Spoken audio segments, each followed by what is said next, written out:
paciencia de los santos, los que guardan los mandamientos de Dios, los que prefieren morir antes que negar su fe. Aquí está la paciencia de los santos.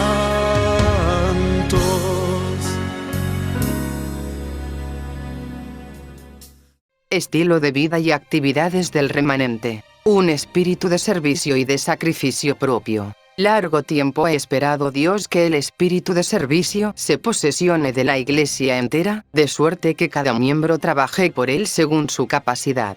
Cuando los miembros de la Iglesia de Dios efectúen su labor señalada en los campos menesterosos de su país y del extranjero, en cumplimiento de la comisión evangélica, pronto será amonestado el mundo entero, y el Señor Jesús volverá a la tierra con poder y grande gloria. En todas partes hay tendencia a reemplazar el esfuerzo individual por la obra de las organizaciones.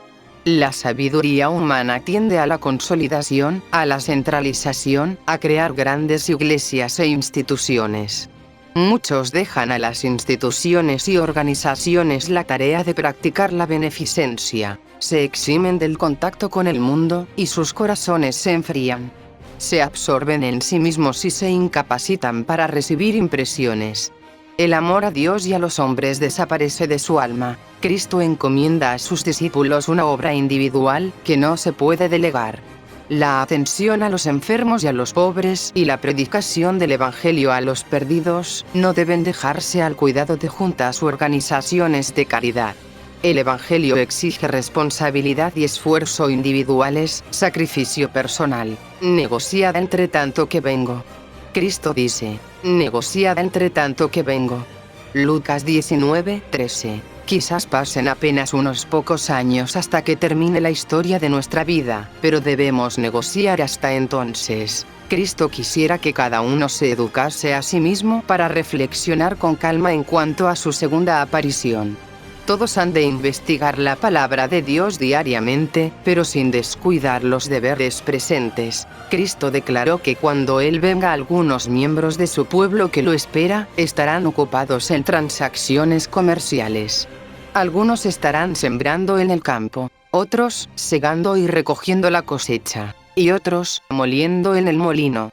No es la voluntad de Dios que sus escogidos abandonen los deberes y responsabilidades de la vida y se entreguen a una contemplación ociosa, viviendo en un sueño religioso. Llenad esta vida con todas las buenas obras que os sea posible hacer, como si cada día pudiera ser el último. Debemos velar, obrar y orar como si este fuese el último día que se nos concede. Nuestra única seguridad consiste en realizar nuestro trabajo cada día según se nos presenta. Trabajando, velando, esperando, dependiendo cada momento de la fuerza de aquel que estuvo muerto y que vive otra vez, que vive para siempre. Cada mañana consagraos a Dios con vuestros hijos. No contéis con los meses ni los años, no os pertenecen. Solo el día presente es vuestro. Durante sus horas, trabajad por el Maestro, como si fuese vuestro último día en la tierra. Presentad todos vuestros planes a Dios, a fin de que Él os ayude a ejecutarlos o abandonarlos según lo indique su providencia. Una concienzuda observancia del sábado. Nuestro Padre Celestial desea preservar un conocimiento de sí mismo entre los hombres mediante la observancia del sábado.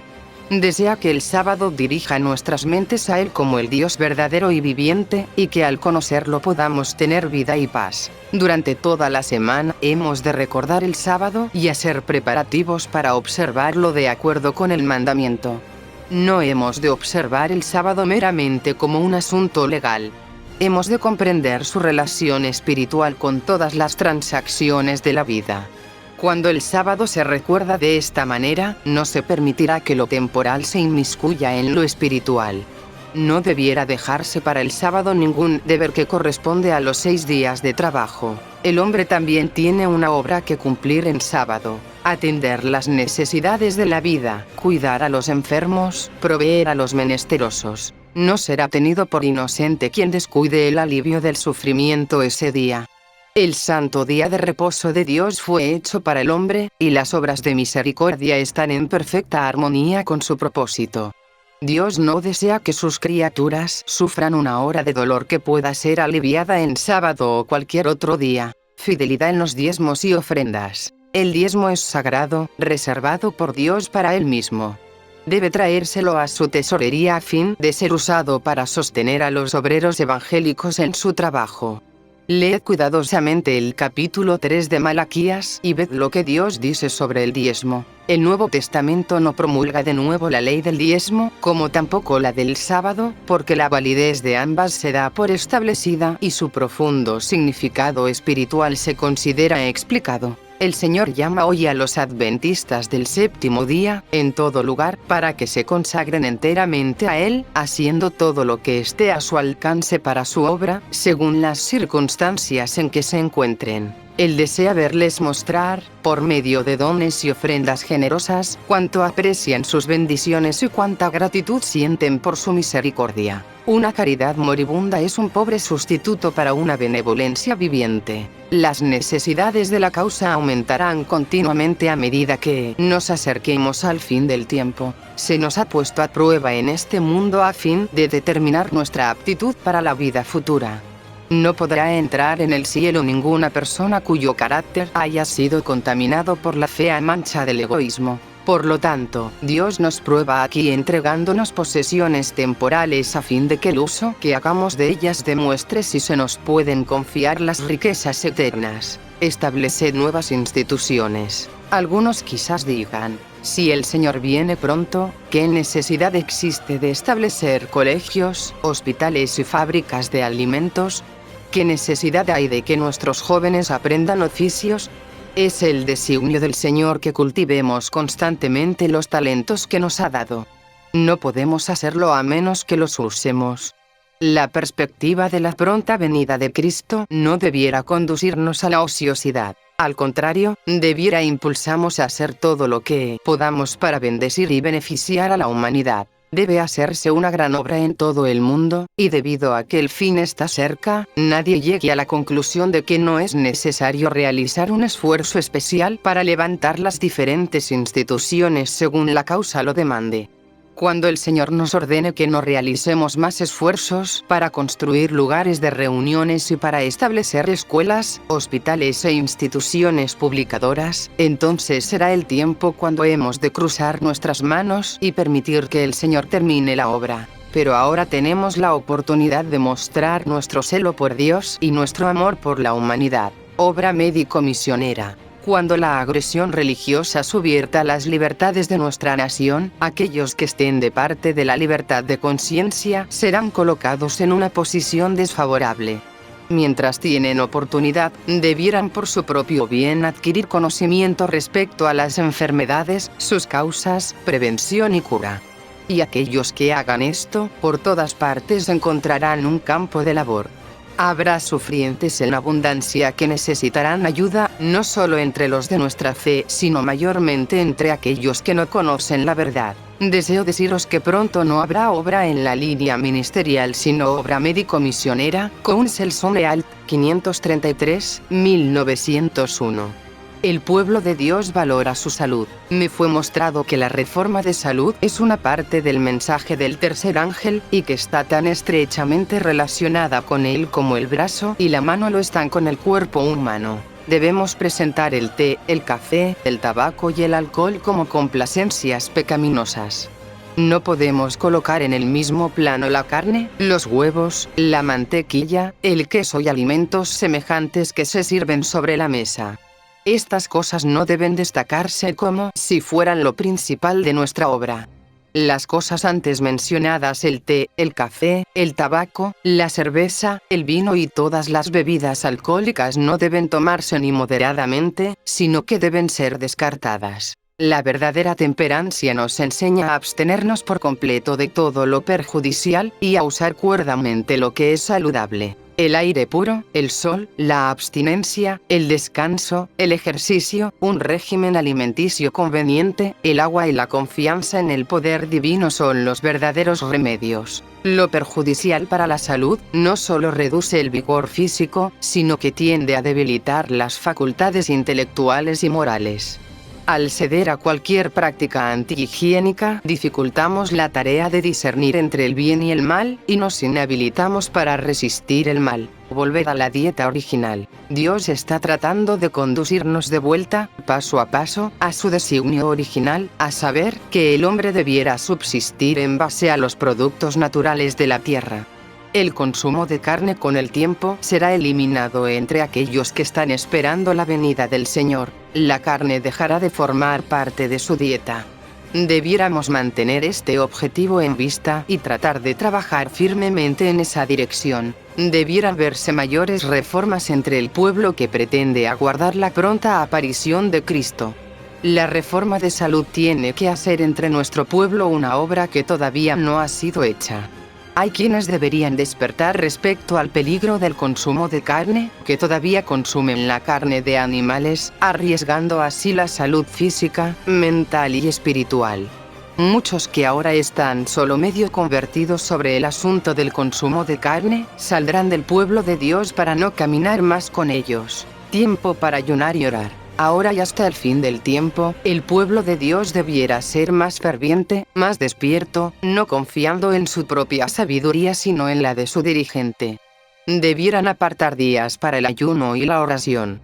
Quizás no se requiera una abstinencia completa de alimento, pero debieran comer frugalmente de los alimentos más sencillos. El verdadero ayuno que debiera recomendarse a todos es la abstinencia de toda clase de alimento estimulante, y el uso apropiado de alimentos saludables, sencillos, que Dios ha provisto en abundancia.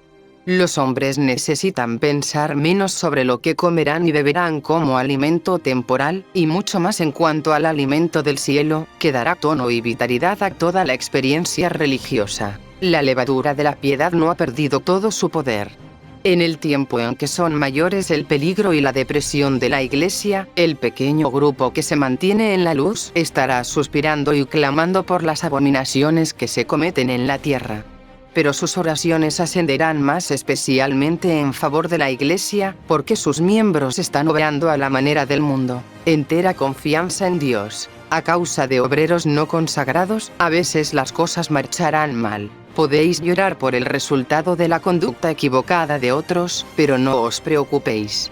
La obra está bajo la supervisión del bendito Maestro. Todo lo que Él pide es que los obreros acudan a Él para recibir sus órdenes y obedecer sus instrucciones. Él lleva sobre su corazón todas las partes de la obra, nuestras iglesias, misiones, escuelas sabáticas, instituciones. ¿Por qué preocuparse? El intenso anhelo de ver a la Iglesia imbuida de vida debe atemperarse con una entera confianza en Dios. Nadie les exija demasiado a las facultades que Dios le ha dado en un esfuerzo por hacer avanzar más rápidamente la obra del Señor. El poder del hombre no puede apresurar la obra. A esto debe unirse el poder de las inteligencias celestiales. Aunque todos los obreros que ahora llevan las cargas más pesadas fuesen puestos a un lado, la obra de Dios seguiría adelante. Culto de familia. Por la noche y por la mañana uníos con vuestros hijos en el culto a Dios, leyendo su palabra y cantando sus alabanzas. Enseñadles a repetir la ley de Dios. Sean cortas y animadas las reuniones del culto familiar. No permitáis que vuestros hijos o cualquier otro miembro de la familia les tengan miedo por ser tediosos o faltos de interés. Cuando se lee un capítulo largo y se lo explica y se eleva una larga oración, este precioso servicio se hace cansador y es un alivio cuando termina.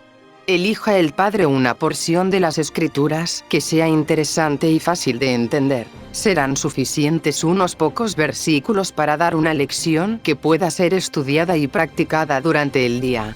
Se pueden hacer algunas preguntas.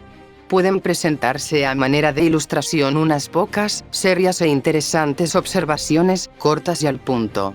Por lo menos debieran cantarse unas pocas estrofas de un himno animado, y la oración que se eleve debe ser corta y al punto.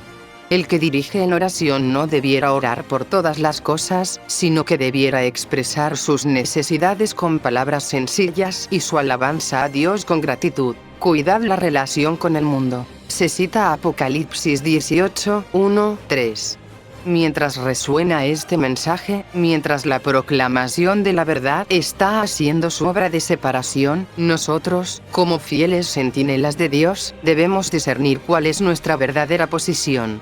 No debemos confederarnos con los mundanos, no sea que lleguemos a imbuirnos de su espíritu, y que nuestro discernimiento espiritual se vuelva confuso y veamos a aquellos que tienen la verdad y llevan el mensaje del Señor desde el punto de vista de las iglesias cristianas nominales.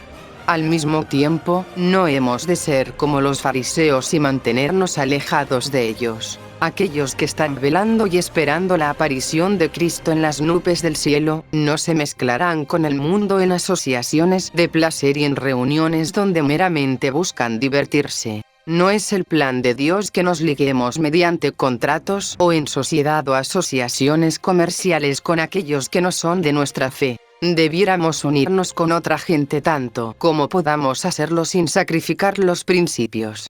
Esto no significa que tengamos que ingresar en sus logias y sociedades, sino que sepan que simpatizamos de todo corazón con la causa de la temperancia, a recreación que Cristo aprueba. Es privilegio y deber de los cristianos tratar de refrescar sus espíritus y vigorizar sus cuerpos mediante la recreación inocente, con el fin de usar sus facultades físicas y mentales para la gloria de Dios. Los cristianos tienen a su disposición muchas fuentes de felicidad y pueden decir con exactitud infalible que placeres son lícitos y buenos. Gozarán de las recreaciones que no disipen la mente ni rebajen el alma, que no desilusionen ni dejen tras sí una triste influencia que destruye el respeto propio u obstruye el camino de la utilidad. Si pueden llevar consigo a Jesús y mantener un espíritu de oración, están perfectamente seguros. Debemos conducirnos y dirigir nuestras reuniones de tal manera que al volver a nuestros hogares podamos tener una conciencia libre de ofensa hacia Dios y los hombres. Una seguridad de que no hemos herido ni perjudicado en nada a aquellos con quienes hemos estado asociados, ni hemos ejercido una influencia perjudicial sobre ellos. No será peligrosa cualquier diversión a la cual podáis dedicaros y pedir con fe la bendición de Dios. Pero cualquier diversión que os descalifique para la oración secreta, para la devoción ante el altar de la oración, o para tomar parte en la reunión de oración, no solo no es segura, sino peligrosa. Música que eleva. Así como los israelitas cuando andaban por el desierto alegraron su camino con la música del canto sagrado, Dios invita a sus hijos de hoy a alegrar por el mismo medio su vida de peregrinaje. Pocos medios hay más eficaces para grabar sus palabras en la memoria que el de repetirlas en el canto. Y un canto tal tiene poder maravilloso. Tiene poder para subyugar naturalezas rudas e incultas, para avivar el pensamiento y despertar simpatía, para promover la armonía de acción y desvanecer la melancolía y los presentimientos que destruyen el valor y debilitan el esfuerzo. La música forma parte del culto tributado a Dios en los atrios celestiales, y en nuestros cánticos de alabanza debiéramos procurar aproximarnos tanto como sea posible a la armonía de los coros celestiales. El canto, como parte del servicio religioso, es tanto un acto de culto como lo es la oración. El uso de instrumentos musicales no es de ninguna manera objetable. Estos se utilizaron en el servicio religioso en la antigüedad. Los adoradores alababan a Dios por medio del arpa y el címbalo, y la música debiera tener su lugar en nuestros cultos. La televisión y el teatro. El teatro está entre las fuentes más peligrosas de placer. En vez de ser una escuela de moralidad y virtud, como tan a menudo se sostiene, es precisamente un semillero de inmoralidad. Debido a estos entretenimientos, se fortalecen y confirman hábitos depravados y propensiones pecaminosas. Cantos vulgares, gestos, expresiones y actitudes sensuales depravan la imaginación y degradan la moral. Todo joven que asiste habitualmente a esos espectáculos se corromperá. No hay en nuestro país una influencia más poderosa para envenenar la imaginación, destruir las impresiones religiosas y embaucar el gusto por los placeres tranquilos y las sobrias realidades de la vida, que los entretenimientos teatrales. El amor por estas escenas aumenta cada vez que nos solazamos en ellas, así como el deseo de bebidas intoxicantes se fortalece con su uso. No podría invocarse la bendición de Dios sobre la hora pasada en el teatro o en la sala de baile. Ningún cristiano querría encontrar la muerte en semejante lugar. Nadie querría ser hallado allí cuando Cristo venga. Los únicos entretenimientos seguros son aquellos que no ahuyentan los pensamientos religiosos y serios. Los únicos lugares seguros a donde podemos acudir son aquellos a donde podemos llevar a Jesús con nosotros. La vestimenta y los adornos. No hay necesidad de hacer del asunto del vestido el punto principal de vuestra religión. Hay algo más valioso de lo cual hablar. Hablad de Cristo, y cuando el corazón esté convertido, todo lo que no esté en armonía con la palabra de Dios, se eliminará. Si somos cristianos, seguiremos a Cristo aunque el camino que debamos seguir sea opuesto a nuestras inclinaciones naturales. No vale la pena deciros que no debéis usar esto o lo otro, pues si el amor de esas cosas vanas está en vuestro corazón, el desprenderos de vuestros adornos será tan solo como cortar el follaje de un árbol. Las inclinaciones del corazón natural se manifestarán nuevamente. Debéis estar convencidos en vuestra conciencia. Ruego a nuestros hermanos que se conduzcan cuidadosa y circunspectamente delante de Dios. Sigan las costumbres en el vestido mientras estén de acuerdo con los principios de salud. Vístanse nuestras hermanas sencillamente, como muchas lo hacen. Que el vestido sea de material bueno y durable, aprobado para esta edad, y que la cuestión del vestido no llene la mente. Nuestras hermanas debieran vestirse con sencillez. Debieran vestirse con una ropa modesta, con pudor y sobriedad.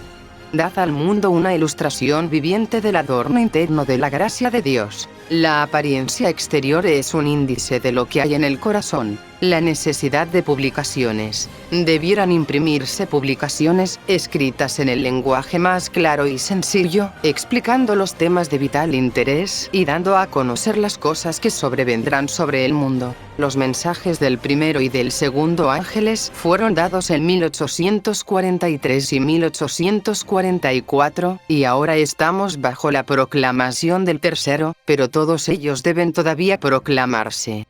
Debemos dar al mundo estos mensajes en forma de publicaciones, en discursos, mostrando en la línea de la historia profética las cosas que han ocurrido y las que vendrán. Debe hablarse la verdad pura en folletos y panfletos, y estos deben esparcirse como las hojas del otoño. Patriarcas y profetas, Daniel y Apocalipsis y el conflicto de los siglos son más necesarios ahora que nunca antes.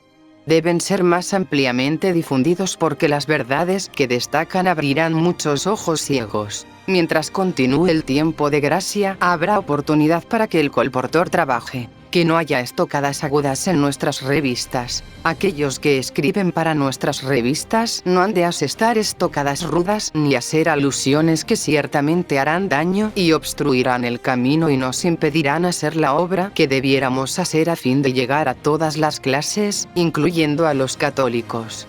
Nuestra obra es hablar la verdad con amor, y no mezclarla con elementos no santificados del corazón natural que tienen el sabor del mismo espíritu poseído por nuestros enemigos. No debemos usar palabras duras y cortantes. Excluidlas de todo artículo escrito, eliminadlas de todo discurso que se dé.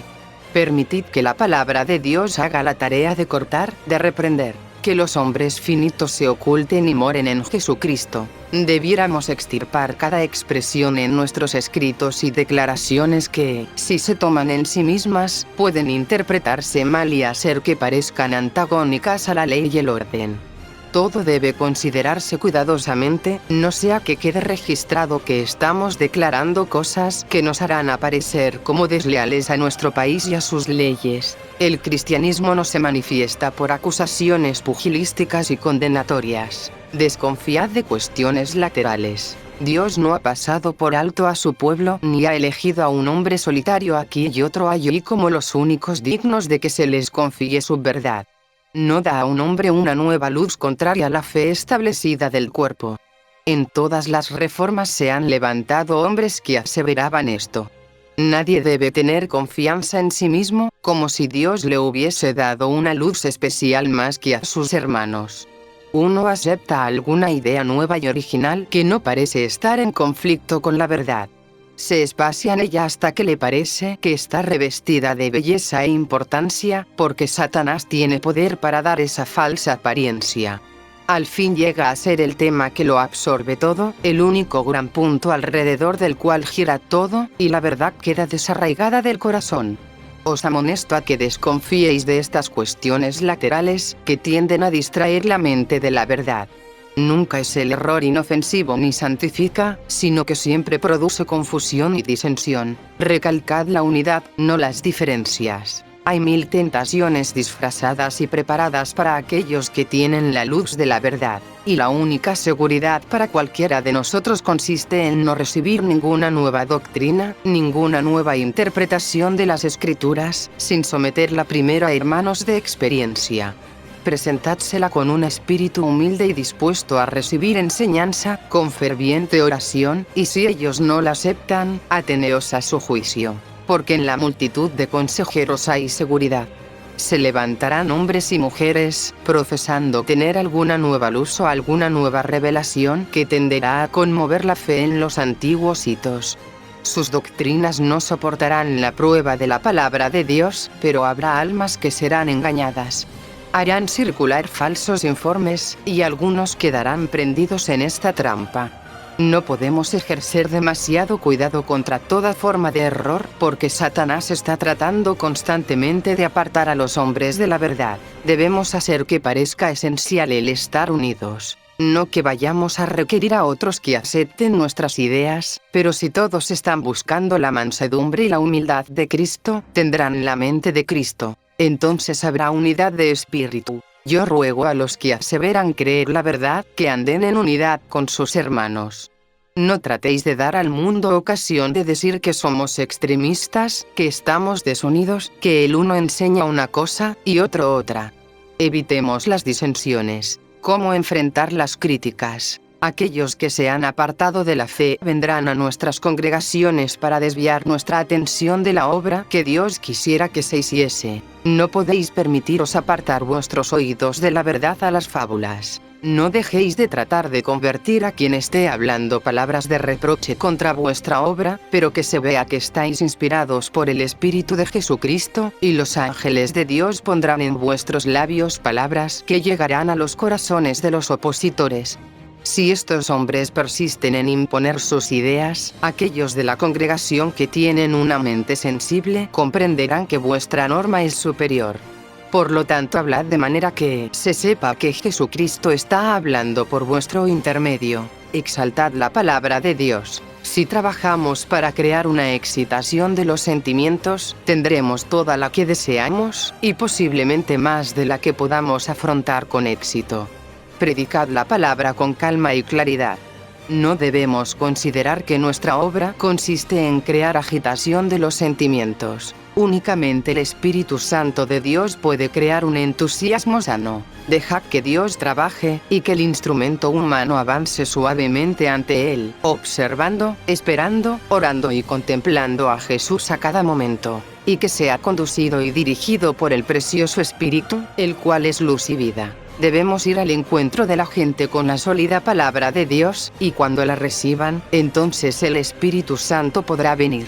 Pero siempre viene, según he dicho antes, en una forma que resulta aceptable para el juicio de la gente. En lo que decimos, en lo que cantamos, y en todos nuestros ejercicios espirituales, debemos revelar esa serenidad, esa dignidad y ese temor santificado que son característicos de cada verdadero hijo de Dios. Es por medio de la palabra, no por sentimientos ni excitación, como queremos influenciar a la gente a obedecer la verdad. Sobre la plataforma de la palabra de Dios podemos estar en pie con seguridad.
paciencia de los santos, los que guardan los mandamientos de Dios,